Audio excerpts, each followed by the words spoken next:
Ξέρει λίγο να προσθέσει.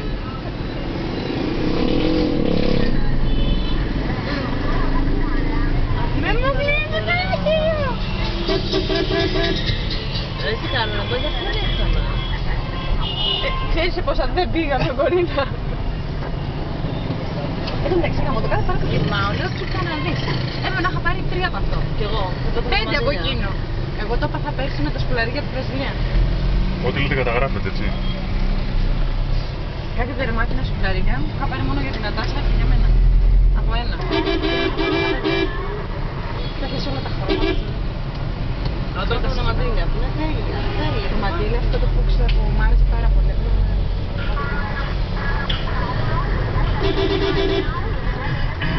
Ξέρεις, είναι πάρα πολύ καλή για τα λεφτά. Κοίτα το τι είναι αυτό.